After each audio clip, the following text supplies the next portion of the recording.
Bismillahirrahmanirrahim. Assalamualaikum warahmatullahi wabarakatuh. Subhanallah walhamdulillah wa la ilaha illallah Allahu akbar. Subhanallah walhamdulillah wa la ilaha illallah Allahu akbar. Bareng-bareng. Subhanallah walhamdulillah wa la ilaha illallah wallahu akbar. Alhamdulillahilladzi hadana subulas salam. Asyhadu an la ilaha illallah wahdahu la syarika lah wa asyhadu anna Muhammadan abduhu wa rasuluh. Ballagha ar-risalah wa adda al-amanah wa nasaha al-ummah wa jahada fillahi haqqa jihadihi wa tarakana ala mahajjatil bayda layluha kanahariha la yazigu anha illa halik. Allahumma salli wa sallim wa barik wa karim على هذا النبي الكريم وعلى آله وأصحابه ومن سار على نهجه واستنى بسنته إلى يوم الدين. أما بعد. قال الله تعالى في محكم تنزيله وهو أصدق القائلين: أعوذ بالله من الشيطان الرجيم. يا أيها الذين آمنوا اتقوا الله ولتنظر نفس ما قدمت لغد واتقوا الله إن الله خبير بما تعملون. صدق الله العظيم. Alhamdulillah thumma alhamdulillah wasyukru lillah. Kita bersyukur kepada Allah Subhanahu wa taala. Kembali kita dipertemukan oleh Allah Subhanahu wa taala di majlis yang insyaallah siapapun yang hadir di majelis ini namanya satu persatu diabsen, disebut oleh Allah Subhanahu wa taala di hadapan malaikat-malaikatnya dan dibanggakan oleh Allah. Orang-orang yang hadir di majelis ilmu dibanggakan oleh Allah di hadapan malaikat-malaikatnya. Nah, semoga majelis ini menjadi sebab turunnya rahmat Allah Subhanahu wa taala. Allah ampuni dosa-dosa kita. Allah angkat derajat kita di sisi Allah Subhanahu wa taala. Selawat serta salam tercurah limpahkan untuk kekasih kita baginda Nabi Muhammad sallallahu alaihi wa alihi, kepada keluarga dan seluruh sahabat-sahabat baginda Rasulullah sallallahu alaihi wasallam. Dan Allah Subhanahu wa taala semoga kita dipantaskan oleh Allah telah mendapatkan syafaat daripada baginda Nabi Muhammad sallallahu alaihi wasallam. Di akhirat belum tentu selamat. Kita belum tentu mendapatkan syafaat dari anak kita, belum tentu. Dari sahabat apalagi belum tentu. Dari orang yang mati syahid belum tentu, enggak ada. Siapa di antara kita yang kemudian mendapatkan keluarga yang mati syahid? Ahlul Quran belum tentu, tapi dari baginda Nabi sallallahu alaihi wasallam insyaallah kalau kita senantiasa menjaga, memudawamahkan sunnah-sunnah Nabi, bermujahadah, menjaga air wudhu kita, maka insyaallah moga-moga itu nanti menyebabkan kita mendapatkan syafaat khusus daripada baginda Nabi Muhammad sallallahu alaihi wasallam. Tapi insyaallah kita lanjutkan kajian kitab Riyadhus Shalihin min kalami Sayyidil Mursalin karangan Al-Imam An-Nawawi rahmatullah alaih. Kita masuk ke babu fil iqtisadi fit ta'ah. Bab tentang al-iqtisad. Jangan berlebihan, berlaku sederhana. Fit ta'ah dalam ketaatan. Masya-Allah. Jadi dalam taat pun kita diperintahkan untuk jangan berlebihan. Apa sebab? Karena ada orang yang berlebihan atau terlalu semangat dalam melakukan kebaikan, tapi setelah itu dia tinggalkan.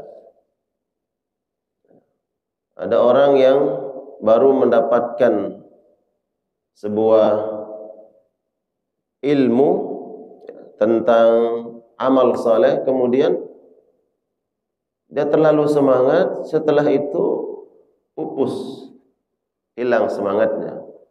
Nah, itu kemudian kita diminta oleh Nabi SAW, syai'an fa syai'an, sa'atan fa sa'atan, ya, bertahap, berproses. Dalam kebaikan pun tidak boleh berlebihan. Nah, ini ada dalil. Ya. Ada 3 seorang sahabat datang kepada keluarga Nabi SAW. Ya, diceritakan oleh sahabat Anas radhiyallahu taala anhu. Jaa thalathatu rahtin ila buyuti azwajin Nabi sallallahu alaihi wasallam. Ada 3 seorang pemuda yang datang ke rumah Nabi sallallahu alaihi wasallam. Tujuan mereka ini ingin bertanya bagaimana semangatnya Nabi beribadah di rumah. Sehingga mereka datang ke rumah Nabi untuk bertanya ke istri-istri Rasulullah sallallahu alaihi wasallam bagaimana ibadahnya Nabi di rumah. Kalau di masjid mereka tahu. Nabi datang salat di masjid, salat berjamaah. Setelah itu Nabi pulang. Ada kalanya Nabi itikaf di tempat yang disebut dengan Raudhah. Ya.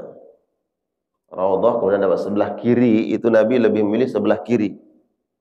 Ya, jadi kalau kiblat nih jemaah, kemudian di Raudhahnya Nabi, beliau memilih sebelah kirinya. Di situ ada ustuanah, ada tiang biasa tempat Nabi istirahat. Tapi ada kalanya Nabi setelah salat berjamaah menjadi imam itu pulang ke rumah. Itu. Dan kebanyakan Nabi SAW salat sunnahnya itu di rumah, baik qabliyah ataupun ba'diyah. Diriwayatkan lebih banyak di rumah. Ya. Ya, ada kalanya Nabi salat sunnahnya di masjid, baik qabliyah ataupun ba'diyah. Namun lebih banyak di rumah. Ya, apa sebab? Ya, salah satunya adalah Nabi mendidik kita bahwa hendaknya rumah juga kita jadikan sebagai tempat ibadah. Karena kita enggak menjamin nih apakah kita salat qiyamul lail tidak di rumah. Salat sunnah tahajud. Nah, itu kemudian ya hendaknya salat-salat sunnah juga kita jaga di rumah. Pulang dari masjid, mungkin kita tidak salat ba'diyah di masjid, salat ba'diyah di rumah. Apa tarbiyahnya, pendidikannya? Sampai rumah, anak-anak kita ngelihat, oh, bapak dari masjid ternyata pulang dari masjid juga langsung salat. Nah, itu salah satu keutamaan dari sisi tarbiyah, pendidikan. Di lain sisi, rumah kita tempat kita beribadah, salat-salat sunnah, ibadah-ibadah yang lain, agar cahaya ada di rumah kita. Dari sisi tarbiyahnya itu, anak-anak kita melihat, Masya Allah, bapak kita sudah salat di masjid, salat berjamaah, pulang dari masjid pun, alhamdulillah, salat sunnah juga. Gitu. Jangan sampai pulang dari masjid ke rumah Nanyanya bukan yang mendidik. Ya. Sampai rumah mana kopi gitu. Baru pulang dari masjid, mana kopi. Jadi orang pulang dari masjid nanyanya kok kopi, kan dilihat begitu mana anak kita. Ya. Malam habis salat Isya mungkin belum makan malam. Sampai di rumah langsung siapin makanan dong. Dilihat sama anak kita pulang dari masjid, tanya makanan. Coba pulang dari masjid itu yang dilihat oleh anak kita adalah salat. Bagaimana nilai tarbiyahnya itu? Berangkat ke masjid, pulang dari masjid, salat juga. Salat sunnah ba'diyah.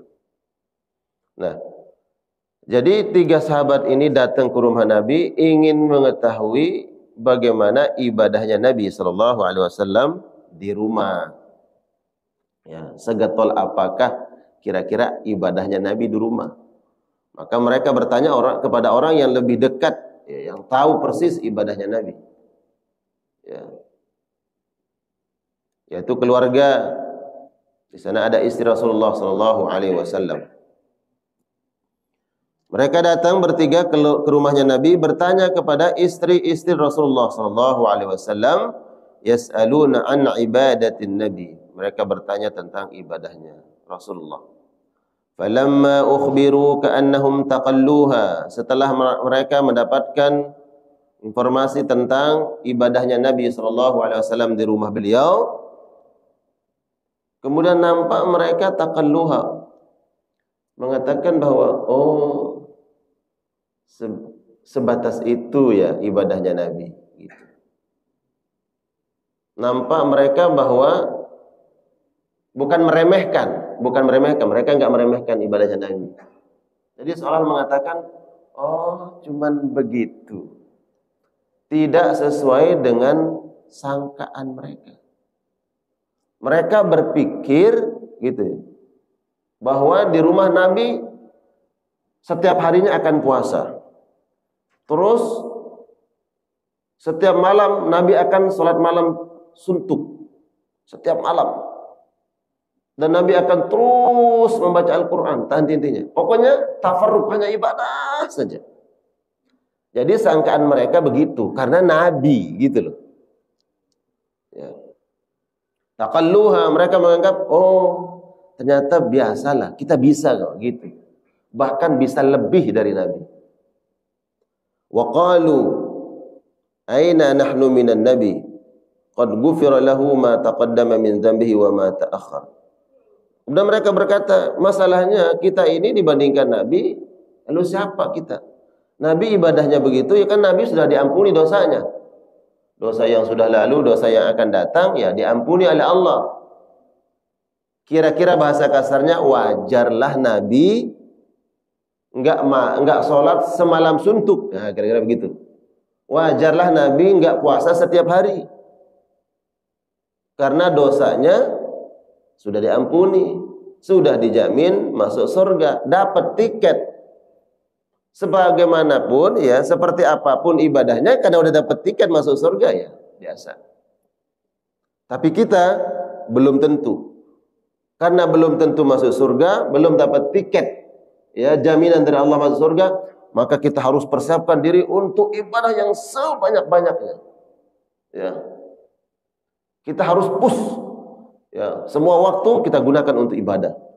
Jangan sia-siakan. Kira-kira begitu. Ini semangatnya 3 orang ini. Ya.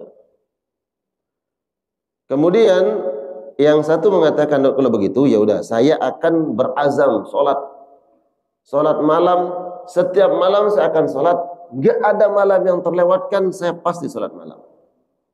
Kalau bisa semalam suntuk qiyamul lail. Ingin mengalahkan ibadahnya Nabi. Karena mereka taqalluha, anggap biasa. Yang satu mengatakan, saya akan mengalahkan ibadahnya Nabi dengan apa? Saya akan puasa setiap hari. Karena mereka tahu, dapat kabar bahwa Nabi ya kadang dia puasa, kadang enggak. Karena yasumu, karena yuftir, kadang puasa, kadang enggak. Puasa sunnah ya. Yang satu mengatakan ana a'tazilun nisa, saya tidak akan menikah karena kalau menikah nanti terhalang ibadahnya. Yang ketiga ini dia enggak mau menikah karena dia menganggap anak istri penghalang untuk ibadah. Jadi sangkaan dia tentang ibadah itu hanya sekedar salat, ibadah mahdhah saja. Dia tidak menganggap bahwa menikah adalah ibadah, mencari nafkah adalah ibadah, memenuhi kebutuhan keluarga karena itu menjadi tanggung jawab. Dia enggak tahu, dia enggak sadar itu juga ibadah. Dia mengatakan saya enggak akan nikah karena istri dan anak-anak itu menghalangi orang untuk beribadah. Nah, sampailah kemudian berita ini ke Nabi. 3 orang ini begini loh maunya. Ya. Akhirnya sampailah beritanya ke Nabi sallallahu alaihi wasallam, kemudian dicari, mana mereka itu? Dicari oleh Nabi sallallahu alaihi wasallam kemudian ditanya, "Antumul ladzi qultum kadza wa kadza?" Apakah benar kalian telah berniat untuk begini, begini dan begitu? Kadza wa kadza. Kalian ingin salat malam 9 suntuk setiap malam. Kalian ingin puasa terus menerus. Kalian tidak akan menikah. Apakah benar berita itu? Qalu, mereka berkata, "Na'am ya Rasulullah." Ya, benar ya Rasulullah. Kami memang berniat seperti itu. Kemudian Nabi sallallahu alaihi wasallam bersabda, "Amma wallahi anni la akhsyakum lillah." Ketahuilah, kalian itu tidaklah lebih saleh daripada saya. Kalian itu tidak lebih takwa daripada saya. Saya ini Nabi. Tentunya saya adalah orang yang paling saleh, yang paling takwa. Apakah Nabi sombong? Enggak, ini irsyad. Ya, irsyad itu Nabi menjelaskan tentang memang itulah beliau. Bahkan Nabi mengatakan ana sayyidul bani Adam. Ana sayyidu bani Adam. Dalam kalimat yang lain, ana sayyidu waladi Adam. Saya ini adalah penghulu, pemimpin seluruh manusia. Nabi bukan sombong, memang faktanya begitu. Ya. Nabi mengatakan saya orang yang paling saleh, yang paling taat, yang paling baik ibadahnya.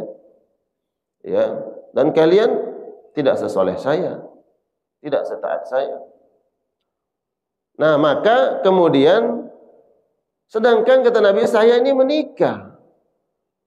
Kadangkala saya puasa, kadang tidak puasa. Ada kalanya saya bangun malam, ada kalanya saya tidak bangun malam salat tahajud.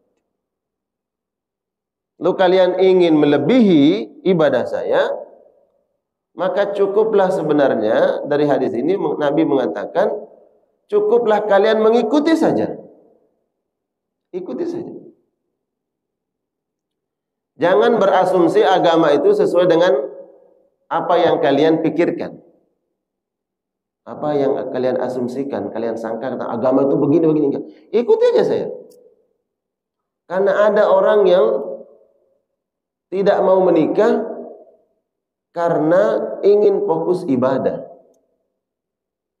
Sampai dia tinggal di tempat yang jauh dari keramaian, i'tizal anin nas.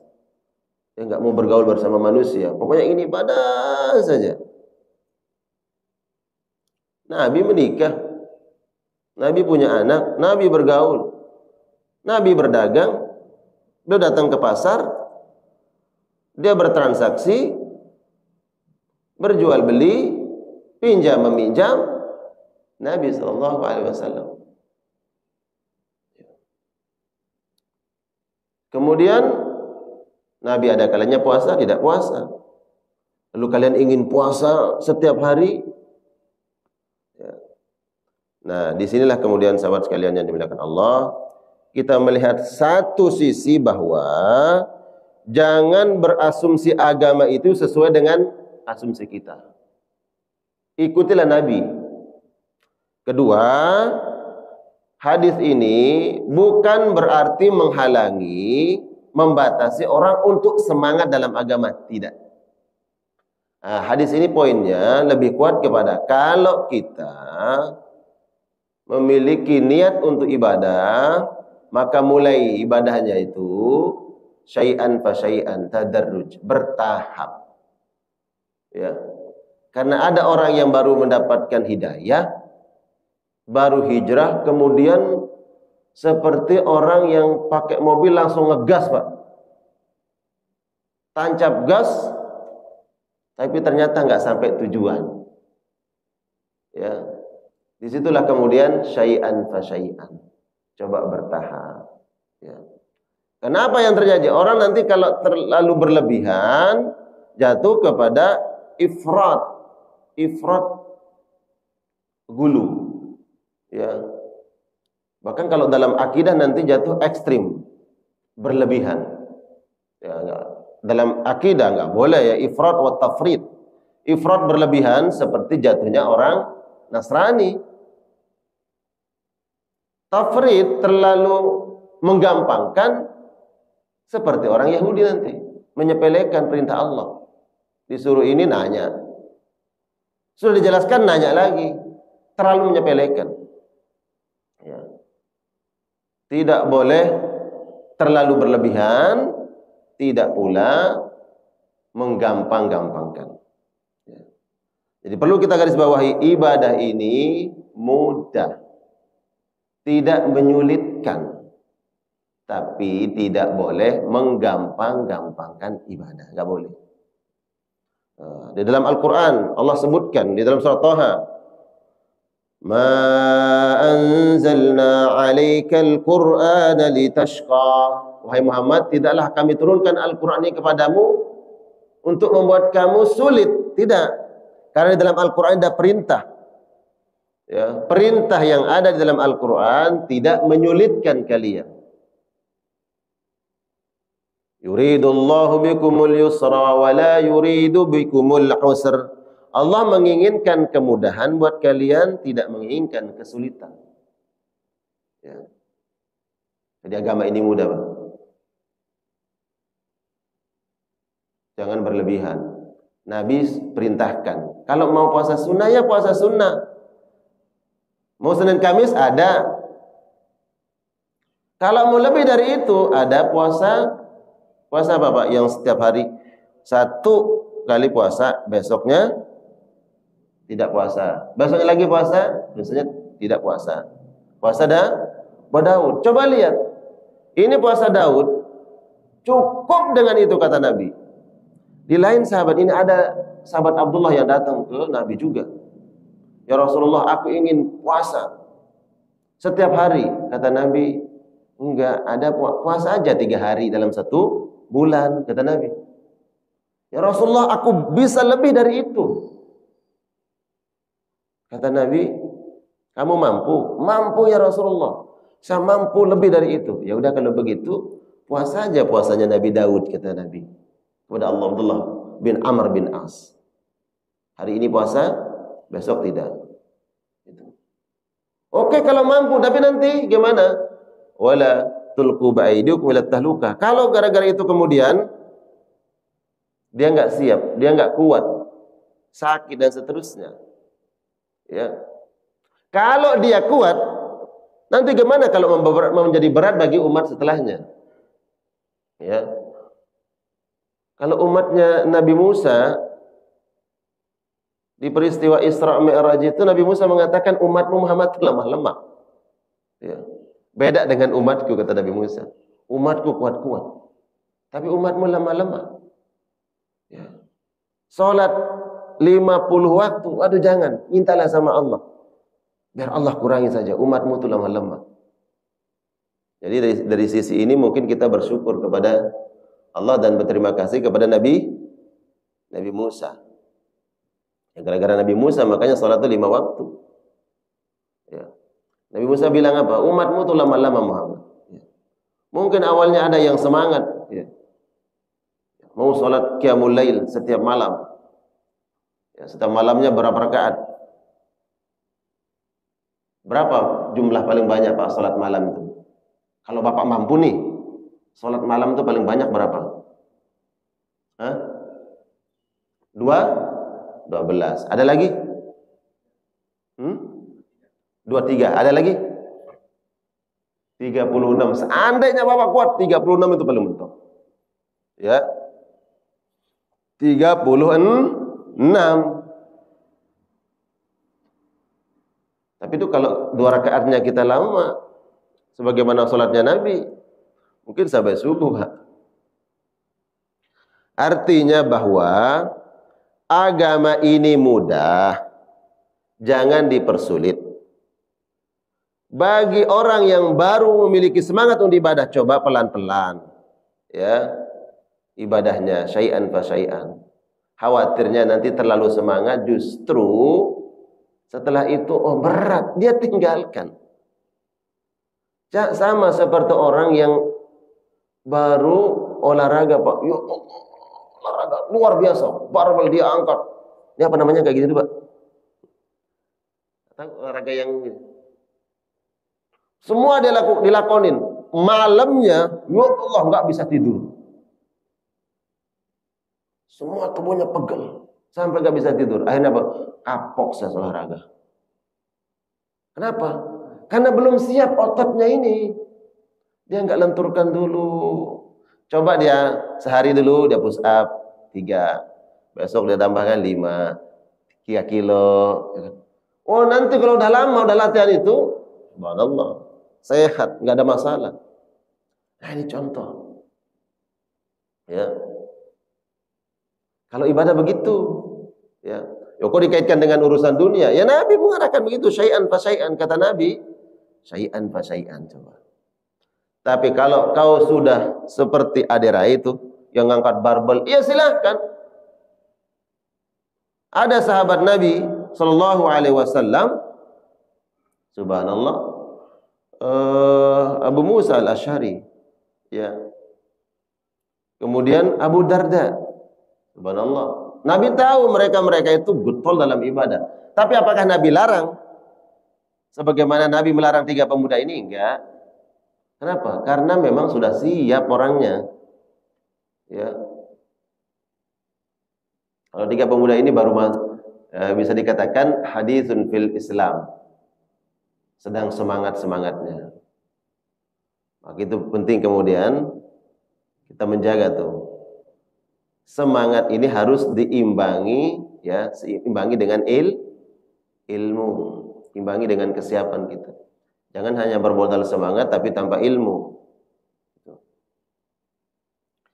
Nah, Nabi sallallahu alaihi wasallam mengatakan kepada 3 pemuda ini, "Ama wallah anni la akhsyakum lillah." Saya ini paling takut kepada Allah. Wa atqakum lahu, dan saya yang paling takwa. Lakin asumu wa uftir. Saya kadang puasa, kadang enggak. Wa usalli wa arkud, kadang saya tidur, saya bangun malam. Wa atazawwajun nisa, dan saya juga menikah. Ya. Faman raghiba an sunnati falaysa minni, barang siapa yang tidak mengikuti sunnahku, maka aku tidak mengakui dia sebagai umatku. Dia bukan golonganku. Ya. Subhanallah. Jadi mudah agama ini. Jangan persulit. Apalagi kita membuat sesuatu yang nanti ujung-ujungnya mempersulit orang, Pak. Ya. Saya kasih contoh. Ada orang meninggal dunia. Ya. Kemudian keluarganya sampai berhutang. Berhutang. Kenapa berhutang? Karena dia harus mengadakan tahlilan. Sampai berhutang. Dia harus bayar ini, bayar itu, bayar ini. Ustadz, saya harus bayar yang mengimamin sholat. Saya harus bayar yang datang ikut mengantarkan jenazah. Dan saya harus malam pertama ada tahlil harus saya siapkan. Saya berhutang. Saya bilang, berdosa Anda. Memberatkan gak nih, Pak? Memberatkan gak? Memberatkan. Kalau kita punya rezeki, si mayit punya rezeki, ada yang dia tinggalkan. Urus dari hartanya itu, urus. Ya. proses pemakamannya. Tanya ada hutangnya tidak. Kalau ada hutangnya, hari itu juga dia punya hutang dari hartanya, bayar. Kalau belum dibayar, saya yang akan menanggung hutangnya. Umpamanya keluarga kami akan menanggung hutang. Kami akan bayarkan dari harta warisan yang ditinggalkan. Ya. Ada perkara yang lain terkait dengan hak-hak mayit selesai. Baru kemudian kita pikirkan, oh ada hartanya kita sedekahkan. Boleh sedekahkan, saya ini sedekahkan atas nama keluarga saya yang meninggal dunia. Boleh. Sehingga nanti dia mendapatkan pahala dari sedekah atas nama yang bersangkutan. Ya. Saya tidak mau masuk ke polemik tentang hukum tahlilan. Itu sudah lampanya dibahas oleh ulama. Yang saya maksud adalah jangan memberatkan. Kalau tidak mampu jangan sampai berhutang, Pak. Mending berhutang nanti kalau ada anak daripada yang meninggal, hutang untuk pendidikannya silahkan. Hutang untuk mengurus dia silahkan. Ya. Kalau ada hartanya sedikit, jangan habiskan untuk mengurus sesuatu hal yang diikhtilafkan dari kalangan ulama. Selesaikan ada yang wajib untuk yang bersangkutan, sisanya sisakan buat ahli waris. Anaknya masih kecil, anaknya mau masuk sekolah, belum daftar sekolah dan sebagainya. Maka itu yang dipentingkan. Ustadz malu soalnya kita di sini begitu. Ngapain malu? Ya. Nah ini Nabi mengatakan syai'an fa syai'an, coba bertahap, jangan memberatkan. Al-Quran memerintahkan yuridullah bikumul yusra wa la yuridu bikumul usra. Allah tidak memberatkan kepada kita. Dalam perkara yang wajib saja, perkara yang wajib agama tidak memberatkan. Ya kan? Salat, Pak. Shalli qa'iman, salat dengan berdiri. Ya. Kalau enggak mampu berdiri, dipaksa enggak berdiri? Harus enggak berdiri, Pak? Enggak harus. Shalli qa'idan. Kalau kamu memang enggak mampu, memang enggak dipaksa. Allah berikan kemudahan, keringanan, duduk saja. Enggak mampu duduk, enggak dipaksa, diberikan keringanan, tidur. Gerakkan tangan kita, ambil tidur. Enggak mampu menggerakkan tangan, fabil isyarah, cukup dengan isyarat saja. Ya, isyarat kelopak mata. Bahkan dia enggak menggerakkan tubuhnya, cukup dengan isyarat kelopak mata, cukup. Tidak memberatkan. Lalu kok kita lebih tahu untuk memberatkan diri kita, menganggap oh ini lebih afdal gitu. Ya. Ini lebih baik. Sedangkan dari sisi itu mereka memberatkan diri mereka, enggak. Contoh, ada dua orang di kalangan para sahabat sedang musafir. Kemudian yang satunya junub, Pak. Dia sedang musafir junub. Nah, dalam kondisi junub itu, dia berpikir, oh gimana nih? Ya. Cara mandi janabahnya. Yang satunya bilang, kita kiaskan aja ya. Kiaskan gimana? Kalau orang mandi janabah kan seluruh tubuhnya kena dengan air. Harus seluruh tubuh kena dengan air. Sedangkan nggak ada air, maka gantinya dengan tayamum. Karena nggak ada air, mereka harus sholat tayamum. Akhirnya, yang satunya bilang, jadi kita tayamum biasa aja. Gimana tayamumnya? Tepukkan tangan di debu, usap wajah, kedua tangan, bisa di sini, dalam riwayat cuma sini aja. Jadi kita pilih yang mana terserah. Apakah dari sini, ya, atau cuma begini aja, dua-duanya. Yang satunya bilang, jangan. Itu kan tayamum biasa. Orang mandi janabah itu seluruh tubuhnya. Terus gimana? Kita guling-guling aja. Kita guling-guling aja katanya. Yang satunya enggak.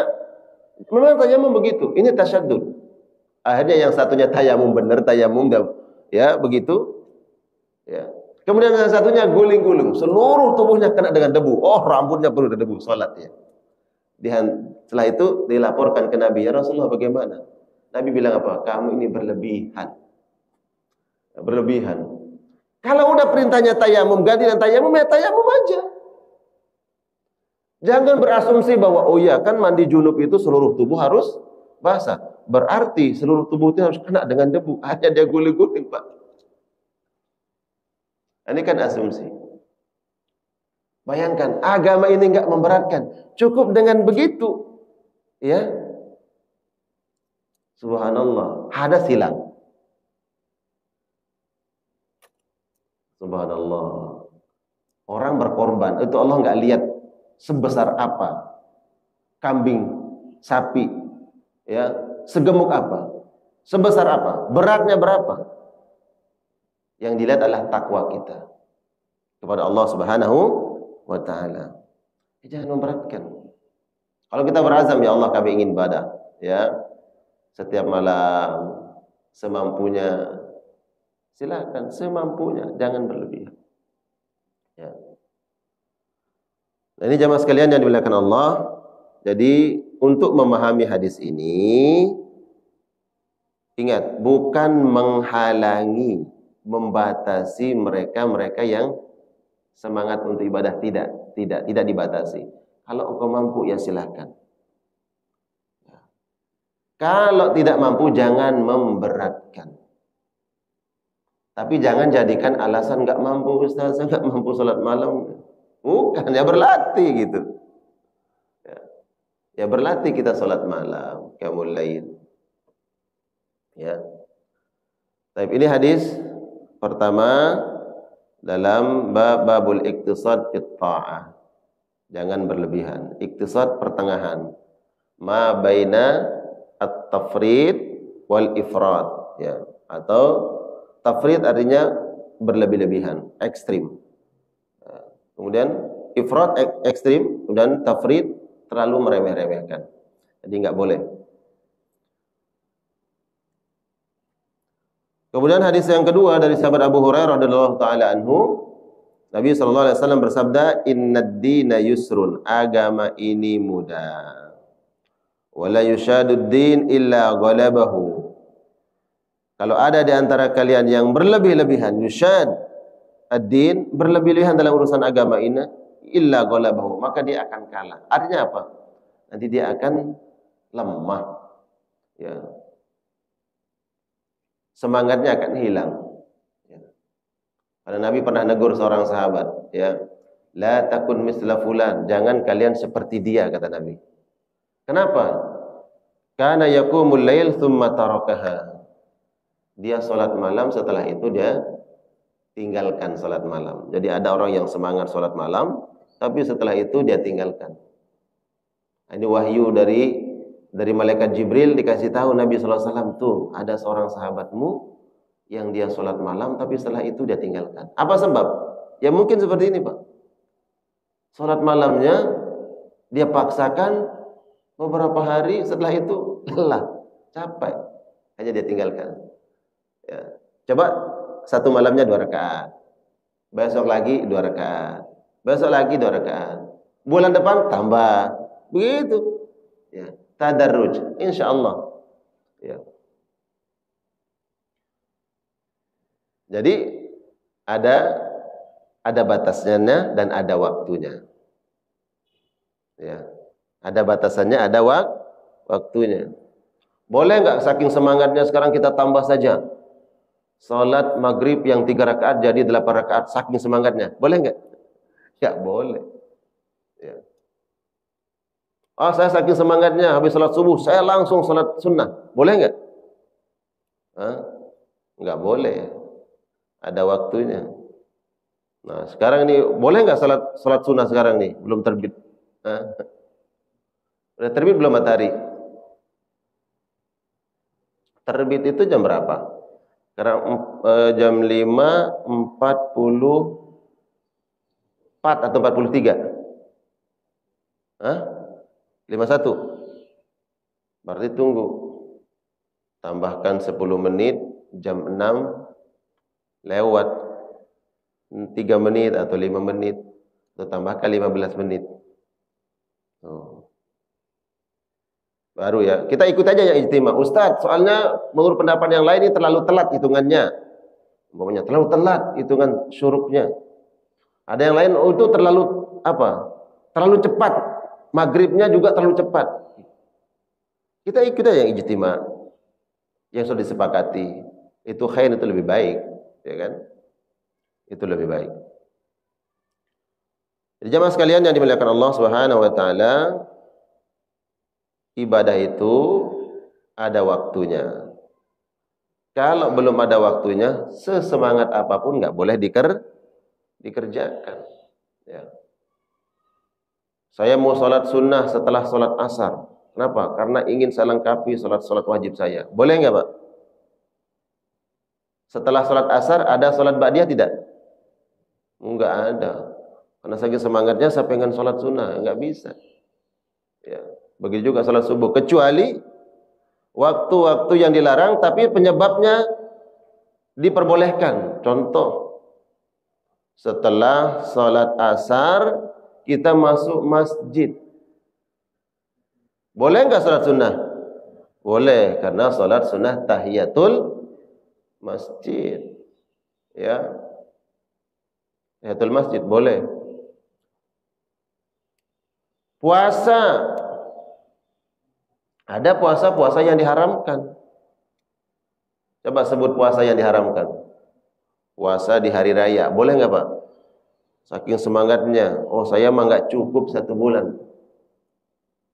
Ya, di hari Idul Fitri dia puasa. Kenapa? Karena merasa kurang dengan puasa Ramadan. Boleh nggak? Nggak boleh. Ya. Ada waktu-waktu yang dilarang. Kemudian ayyamut tasyrik, hari-hari tasyrik, tanggal berapa? 11, 12, 13. Ayyamut tasyrik. Jadi mulai dari tanggal 10 hari raya sampai tanggal 11, 12, 13, 4 hari. Boleh nggak kita puasa di hari-hari itu? Nggak boleh. Oh, saya semangat. Tanggal 9 hari Arafah saya puasa.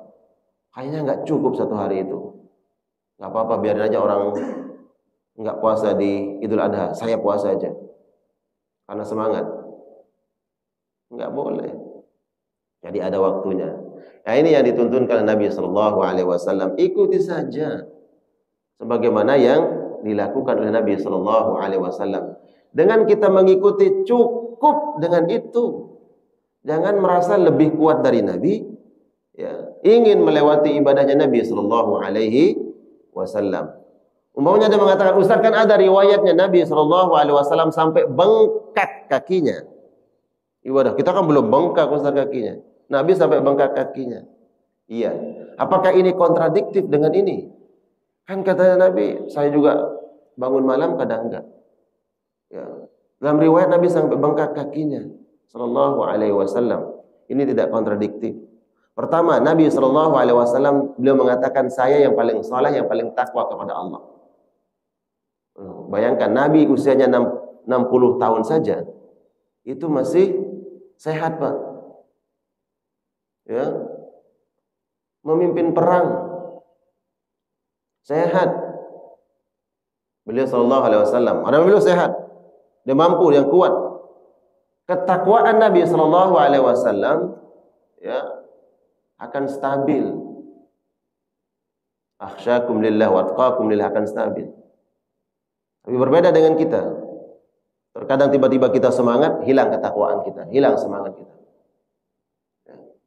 Diriwayatkan oleh Ummul Mukminin Aisyah bahwa Nabi Sallallahu Alaihi Wasallam ibadahnya setiap malam, kata beliau, setiap malam dia sholat. Tapi setiap malamnya itu, apakah setiap malam kemudian semalam suntuk? Tidak. Ini hadisnya saya, karena saya tidur. Nabi SAW itu membiasakan tidur di awal waktu. Jadi awal waktu tidur Pak. Habis salat Isya, beliau pulang ke rumah dan tidur. Baru kemudian beliau bangun. Sulusul lail, sepertiga malam. Sekarang kalau kita hitung Pak, kalau Bapak tidur kira-kira jam habis Isya, jam 8:30, bangun sepertiga malam, kira-kira jam 1:30, itu berapa jam kita tidur? Ya, Ada orang yang tidak bisa bangun sulusul lail karena tidurnya jam 11, Pak.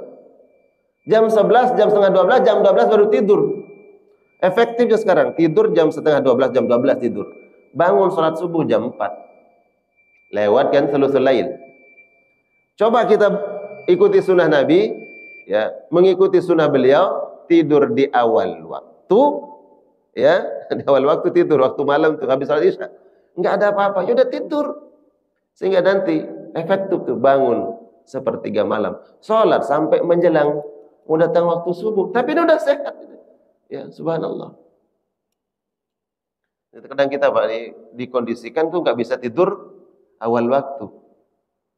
Yang kerja di Jakarta, Pak, kerja di Jakarta, mau pulang habis maghrib, macet, ya udah ntar deh pulangnya jam agak malam dikit. Sampai rumah jam berapa? Sampai rumah jam 10. Belum beres-beres, belum mandi, akhirnya tidur jam 11, setengah 12. Terlewat sulusul lail. Nah, itu kadang kita begitu.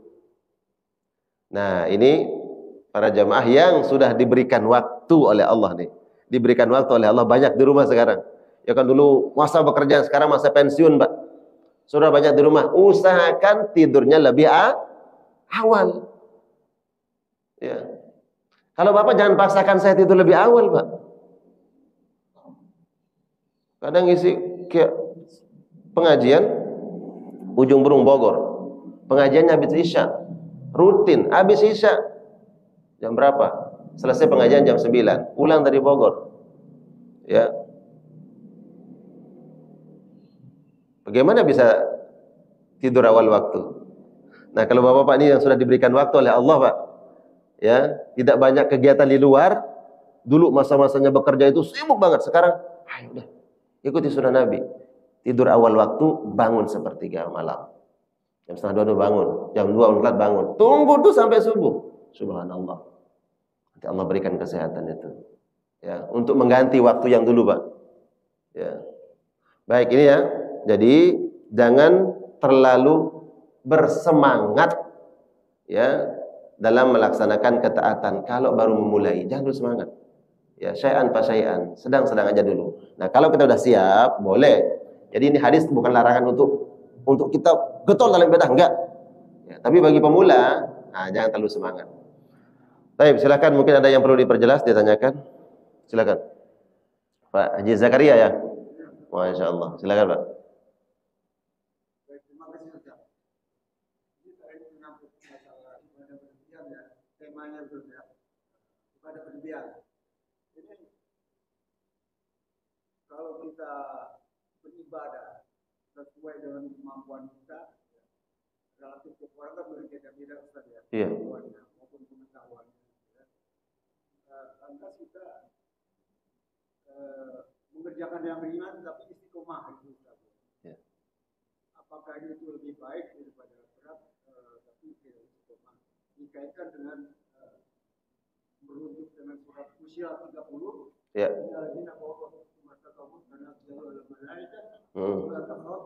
Tahzanu wa abshiru bil jannah. Masya Allah. Baik. Fattaqullaha mastata'tum. Beribadalah kalian kepada Allah sesuai dengan kadar kemampuan kalian. Nah, ayat ini menjelaskan kadar kemampuan tadi sesuai dengan kemampuan kita. Kedua, kemampuan maknanya adalah lakukan atas dasar ilmu. Ya, jangan melakukan ibadah dibangun di atas kebodohan. Hendaknya ibadah dibangun di atas ilmu. Baru kemudian itu continue.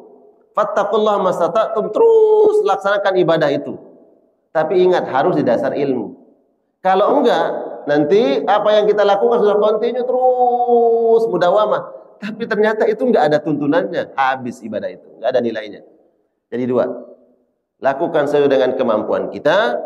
Kedua, harus atas dasar ilmu. Ustaz, orang berbeda-beda ilmu yang dia miliki, ya, dan kemampuan juga berbeda-beda, betul. Makanya Allah perintahkan kemampuan kita sesuai dengan kemampuan.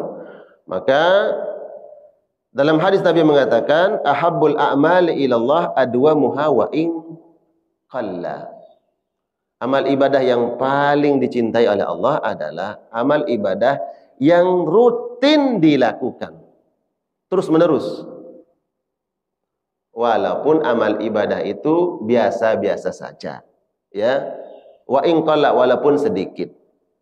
Tapi kalau terus dilakukan itu lebih dicintai oleh Allah. Tapi bukan berarti ya udah kita pilih amal yang biasa-biasa saja. Yang penting kita continue. Bukan begitu.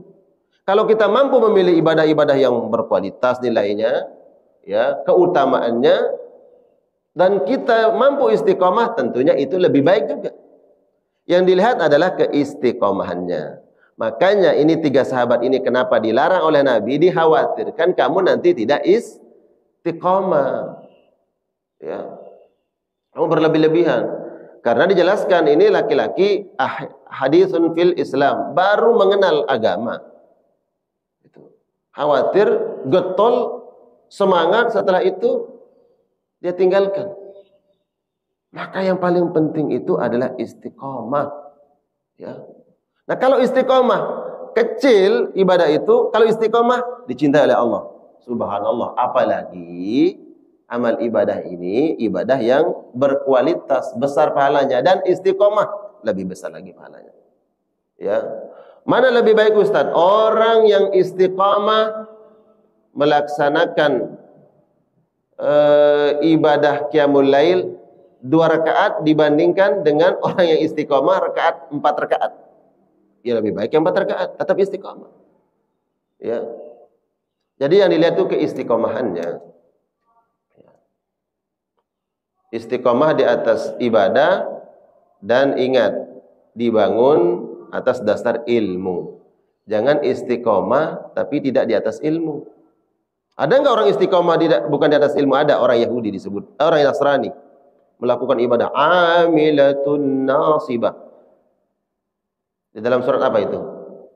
Amilatun nasibah. Surat Al-Ghashiyah. Hal ataka hadithul ghashiyah wujuhun yawma idzin khashi'ah. Terus amilatun nasibah. Amilah artinya orang yang ibadahnya getol di dalam sawami, di dalam gereja terus. Tapi kata Al-Quran nasibah, karena ini dibangun bukan atas dasar ilmu, maka dia hanya lelah saja yang dia dapatkan. Ya, jadi amilatun mestinya amilatun ilmiyah. Oh, amalan, perbuatan yang dibangun di atas ilmu. Makanya penting 2 sisi ini. Amaliyah yang ilmiyah, ilmiyah yang amaliyah. Paham ya? Jadi amal di atas ilmu, ilmu yang diamalkan. Karena ada orang yang beramal tapi tidak sesuai dengan tuntunan Nabi, amilatun nasibah, enggak ada nilai pahalanya. Ada yang berilmu tapi enggak ada amalannya. Kata Imam Syafi'i, al-alimu bi'ilmihi lam ya'malan mu'adzabun min qabli ibadil watan. Kalau ada kalian hanya memiliki pengetahuan saja tapi kalian tidak amalkan, ini seperti apa? Seperti pohon yang tidak ada buahnya. Enggak berbuah itu ilmu. Buah daripada ilmu adalah amal. Gitu ya. Nah, kalau kita beramal, istiqomah di amal itu. Nah, ini dicintai oleh Allah Subhanahu wa taala. Kemudian yang diingatkan oleh para ulama, biasanya orang yang istiqomah itu disebabkan karena ilmu. Jadi ilmulah yang membuatkan orang itu istiqomah. Ilmu. Sekarang tanya, kenapa Anda puasa? Oh, saya tahu ilmunya. Apa? Barang siapa yang puasa ya hari Senin dan Kamis, ini amal-amal ibadahnya akan diangkat oleh Allah. Karena ilmu itulah kemudian dia melakukan. Kenapa Anda sholat malam? Oh, saya tahu ilmunya. Apa? Wa minal laili fatahajjad bihi nafilatan lak asa ayyab'atsaka rabbuka maqaman mahmuda. Saya tahu kalau ingin diangkat derajat oleh Allah, maka bangunlah malam. Nah, itu kan ilmu. Kalau orang nggak punya ilmu, biasanya nggak semangat untuk melakukan sesuatu. Kalaupun dia semangat, tadi amilatun nasibah, pahalanya hilang. Gitu Pak ya. Jadi poinnya amaliyah yang ilmiah. Ya, ilmu yang amaliyah. Nah, sesuai dengan kemampuan kita. Jangan paksakan orang yang mampu mengangkat beban 100 kilo ya dengan orang yang nggak mampu mengangkat itu. Jangan paksakan. Ya.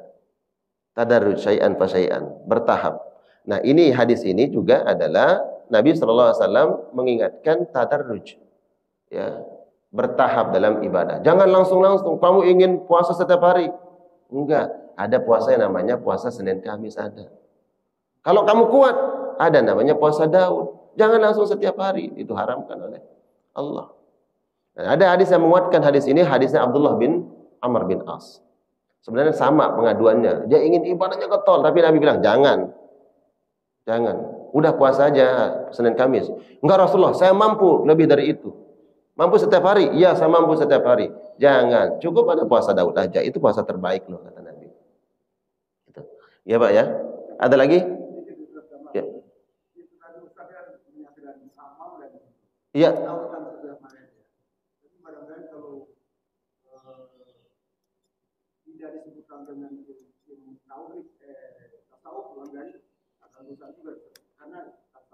Ilmu yang saya maksud adalah ilmu umum, ya.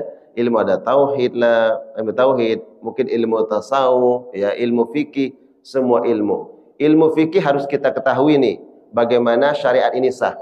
Tadi Bapak mungkin ilmu tasawuf untuk menjaga di hati ini bagaimana khusyuk dalam ibadah, kan begitu.